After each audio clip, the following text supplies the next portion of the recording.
Je m'appelle Mike McKinsey. Pendant des années, j'ai vécu une vie complètement ordinaire. Je me réveillais tôt, j'allais travailler comme superintendant de construction, je gérais 30 à 35 maisons à différentes étapes de construction. Je rentrais en courant à la maison, je prenais les équipements de baseball et j'emmenais mes enfants aux entraînements et aux matchs. C'était toujours la course, le stress, laver et répéter. Je me considérais comme un chrétien du dimanche. J'allais à l'église, mais je ne comprenais pas vraiment tout ça. C'était juste une autre routine. Jusqu'à ce qu'un week-end qui devait être de pure joie, le mariage de mon fils aîné, tout a changé. Je suis mort ce jour-là. Je suis mort sur la table d'opération. Et Jésus m'a montré le ciel.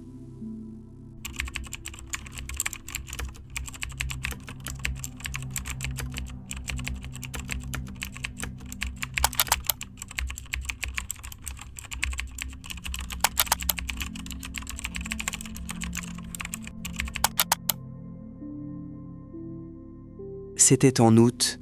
Mon fils Ben venait de terminer ses études de technologue en médecine nucléaire à Santa Barbara. Il a rencontré une fille à l'église et ils ont décidé de se marier. Le mariage était prévu pour samedi. Nous avons décidé de faire de mini-vacances en famille. Arriver le mercredi, profiter des derniers jours d'été avant que les enfants ne retournent à l'école. Ça semblait parfait. Quand nous sommes arrivés à l'hôtel, mes 2 plus jeunes fils avaient déjà vu un énorme parc à côté. Ils ont pris les battes et les balles. « Papa, on va jouer! Rejoins-nous après l'enregistrement !» Et j'y suis allé. Nous avons joué au baseball pendant environ 2 heures. C'était amusant, léger, un bon moment avec mes garçons. Mais cette nuit-là, j'ai commencé à me sentir étrange, une douleur à l'estomac. J'ai pensé, super, attraper la grippe juste avant le mariage de mon fils. Le jeudi, la douleur a empiré. Mon estomac était de plus en plus sensible. Le vendredi, j'avais déjà une légère fièvre et je transpirais à froid. Mais c'était la répétition du mariage, je devais être là. Je me souviens avoir plaisanté avec les invités au dîner. « Écoutez, j'attrape une grippe, mais ça me coûte une fortune. Je vais manger un de chaque dessert et je vais même manger vos restes. » Après le dîner, je me suis assis au bar de l'hôtel avec Ben. Il essayait de découvrir ce que j'avais. « Papa, t'as déjà fait enlever ton appendice ?» J'ai dit que je ne pensais pas que c'était ça. L'appendicite vient toujours avec cette douleur ponctuelle spécifique et je ne ressentais pas ça. Mais quelque chose n'allait pas. J'ai passé toute la nuit éveillé.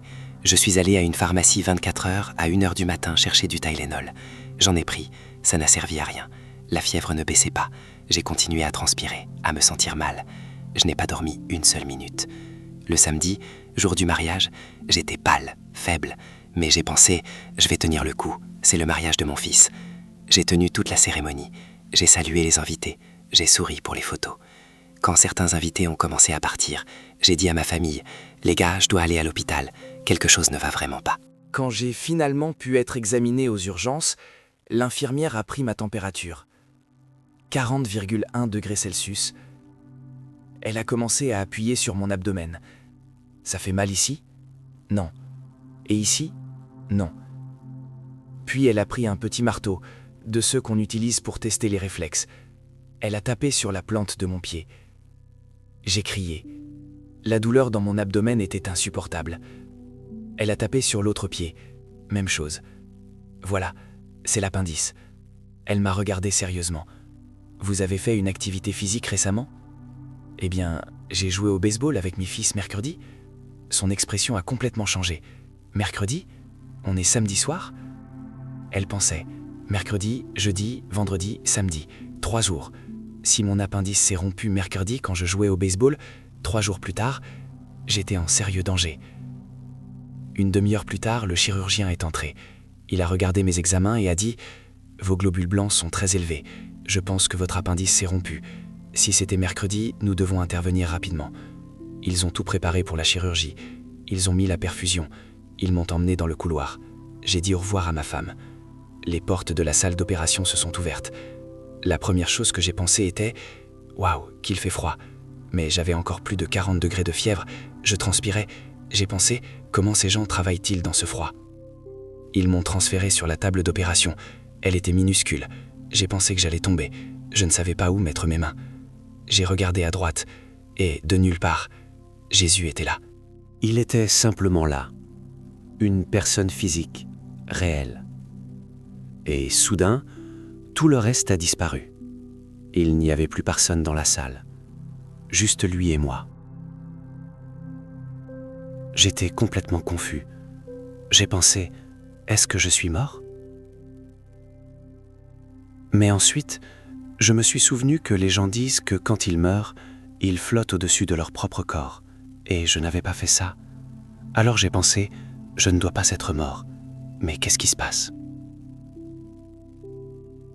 Ce n'était pas comme un rêve, c'était plus réel que la réalité elle-même.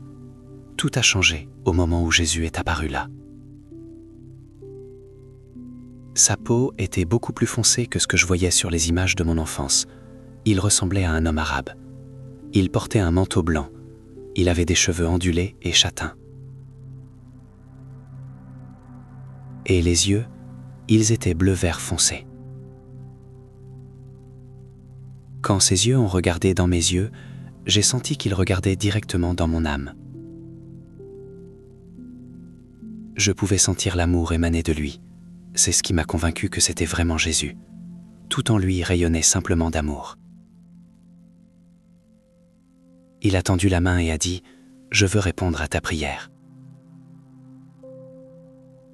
J'ai pensé « Ma prière? Quelle prière ?»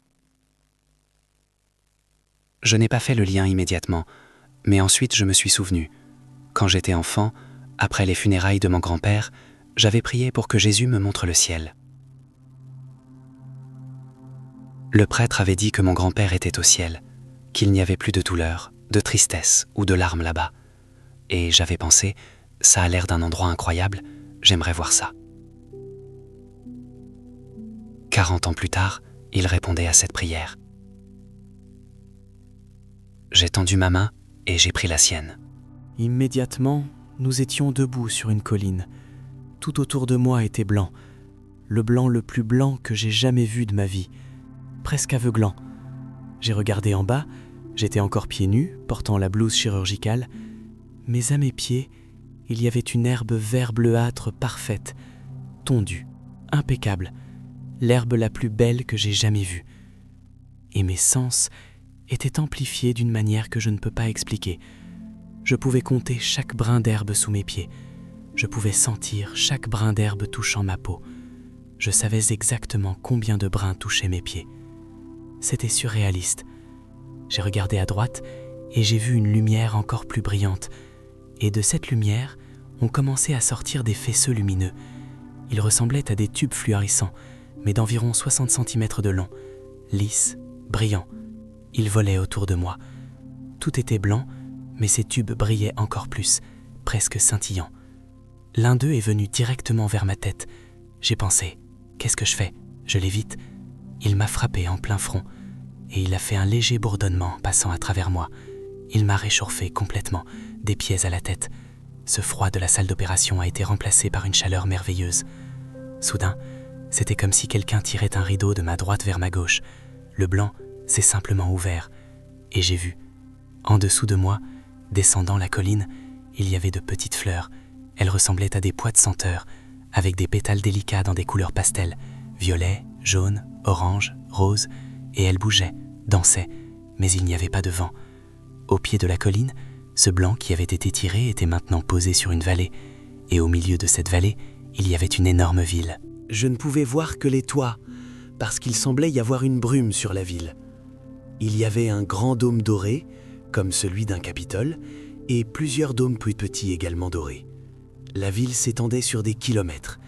Il y avait aussi des structures blanches qui traversaient la brume, ressemblant à des clochers d'église.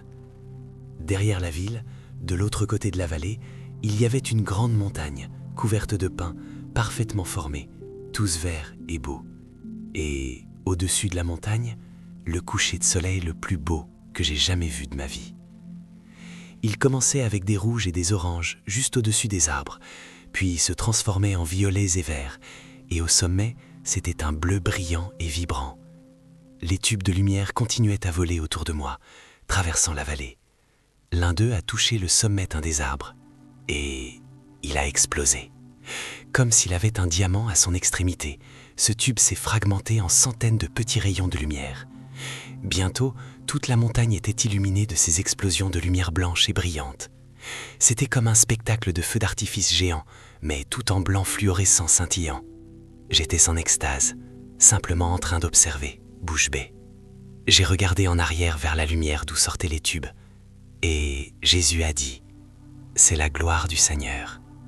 Quand il a dit ça, mes jambes sont devenues faibles. Je suis tombé à genoux. Et à l'instant où mes genoux ont touché le sol, ils m'ont choqué et ils m'ont ramené. Quand il a dit ça, mes jambes sont devenues faibles. Je suis tombé à genoux. Et à l'instant où mes genoux ont touché le sol, ils m'ont choqué et ils m'ont ramené. Au lieu de cette belle scène, il y avait maintenant un médecin penché sur moi, portant un masque. « Vous connaissez votre nom ?» Ma bouche était complètement sèche, mais j'ai réussi à dire « Mike. »« Vous savez où vous êtes ?» J'étais de nouveau confus. J'ai pensé « Où est Jésus ? Où est le ciel ? Où est toute cette scène ?» Il a demandé à nouveau « Vous savez où vous êtes ?» Mon esprit traitait l'information. Le mariage ? Ah oui. Ventura. Ventura, j'ai dit. Il m'a regardé, puis a regardé les autres personnes dans la salle. J'ai réalisé qu'il y avait environ 5 personnes portant des vêtements chirurgicaux. Il va bien aller, ou il est revenu, quelque chose comme ça, il a dit. Emmenons-le en soins intensifs. J'ai regardé sur le côté et j'ai vu le chariot de réanimation. Une des palettes du défibrillateur était sur le côté, les câbles pendaient. C'était évident qu'il l'avait utilisé sur moi. J'étais mort. Le lendemain, le chirurgien est venu me voir. Il vérifiait les points de suture, ma température, puis il a dit « C'était le pire cas que j'ai jamais vu. » Vraiment, j'ai demandé. Il commençait à sortir, mais il est revenu. En fait, j'ai vu pire, mais ils n'ont pas survécu. Le vôtre était le pire cas que j'ai jamais vu où le patient a vécu. Quelques heures plus tard, ma femme est venue me voir. « Comment tu te sens ?»« Pas très bien encore, » j'ai dit. « Mais tu ne vas pas croire ce qui s'est passé. » J'ai ouvert la bouche pour raconter et j'ai commencé à pleurer. J'ai pensé « Je ne vais pas réussir à raconter ça maintenant. » Le lendemain, elle est revenue. Alors, qu'est-ce qui s'est passé? J'ai ouvert la bouche à nouveau et j'ai pleuré à nouveau. Il m'a fallu 3 jours avant de pouvoir raconter toute l'histoire. Et quand je l'ai finalement racontée, elle a commencé à pleurer aussi. C'était tellement émotionnel, tellement profond. Parce que ça a tout changé pour moi. Je me suis toujours considéré comme un chrétien du dimanche. J'allais à l'église, mais je ne comprenais pas vraiment. Après ça, je savais que Jésus est une personne réelle, une personne physique. Ça a changé absolument tout ce que je savais, ou pensais savoir, sur le ciel. Je suis resté 12 jours à l'hôpital. J'ai perdu 15 kilos. J'étais très affaibli. Mais quelque chose était différent en moi. Je me souviens qu'un des premiers jours, le médecin a dit que je pouvais manger de la nourriture semi-solide. Une des premières choses qu'ils m'ont donnée était une banane. J'étais tellement heureux de manger autre chose que du bouillon de bœuf. J'ai commencé à éplucher la banane. Et soudain, la création de Dieu m'a frappé comme une tonne de briques. J'ai commencé à pleurer. Je mangeais quelque chose qui avait poussé de la terre, de la saleté, à des milliers de kilomètres, et ça allait m'aider à redevenir en bonne santé. Le poids de cette création m'a simplement submergé. Ils m'ont fait marcher dans l'hôpital. C'est important de marcher après une chirurgie. L'infirmière m'a aidé à sortir du lit avec mes 4 perfusions intraveineuses et des tubes sortant d'endroits où je ne savais même pas qu'on pouvait mettre des tubes. J'ai commencé à marcher dans le couloir. Je suis passé devant quelques tableaux au mur, des photos de l'océan, des couchers de soleil. Et j'ai pensé, qu'est-ce que j'ai manqué? J'étais tellement stressé, tellement concentré à courir d'un endroit à l'autre, que je n'avais jamais pris le temps de rien voir. Avant cette expérience, ma vie était comme ça. Je me réveillais tôt, travail stressant, je rentrais en courant à la maison, je prenais les équipements de baseball, j'allais aux matchs et aux entraînements, j'essayais de trouver où obtenir le dîner parce que nous finissions à 18h ou 18h30, les enfants avaient des devoirs, laver, rincer, répéter. Tous les jours la même chose, stress. Un des plus grands changements après cette expérience a été que j'ai mis en pratique ce que j'ai réalisé en marchant dans ces couloirs, en regardant ces photos. J'ai décidé, je vais ralentir, je vais m'arrêter et profiter de chaque moment de ma vie. Maintenant, si je marche dans un parc et que je vois une fleur, je m'arrête et je sens la fleur. Je me fiche de savoir si quelqu'un me regarde ou s'il trouve ça bizarre. Mon téléphone est rempli de photos de coucher de soleil, rempli de photos de fleurs. Je pense que je vois le monde à travers les yeux d'un enfant maintenant. Jésus ne m'a pas donné de mission spécifique, mais je pense que c'est ce qu'il veut que je fasse. Dire à tout le monde, ralentissez, appréciez la beauté de sa création. Je pense que nous avons été créés pour ça, pour répandre l'amour de Dieu. Je ne suis rien de spécial. Je ne suis pas plus aimé par Dieu que n'importe qui d'autre. Je dis toujours aux gens maintenant, demandez à Dieu de se révéler à vous. Et il le fera. Mais soyez patients. Cette prière a pris 40 ans pour être exaucée. Mais que sont 40 ans pour Dieu? Je n'ai définitivement plus peur de la mort. Je pense toujours maintenant que quand je mourrai pour de vrai, et que je ne reviendrai pas, Jésus me rencontrera sur cette colline et dira « Allons voir ce que tu n'as pas pu voir ce jour-là. Passons du temps dans la ville. Je vais tout te montrer. » Mais je dis toujours « Mais pas aujourd'hui. Pas encore. » Parce qu'il y a tellement de vie à vivre. Si j'étais mort ce jour-là, je n'aurais pas connu mes 13 petits-enfants. Je pense que c'est pour ça qu'il m'a laissé vivre. Je ne sais pas pourquoi cela m'est arrivé. Je ne sais pas pourquoi j'ai été choisi pour voir ça. Mais je sais que ça a tout changé. Ça a changé comment je vois la vie, comment je vois les gens, comment je vois la création. Et s'il y a une chose que j'ai apprise, c'est celle-ci. Ralentissez, arrêtez-vous, regardez autour de vous, sentez les fleurs, observez les couchers de soleil. Parce que cette vie, aussi précipitée et stressante soit-elle, est un cadeau. Et de l'autre côté, il y a quelque chose d'encore plus incroyable qui nous attend.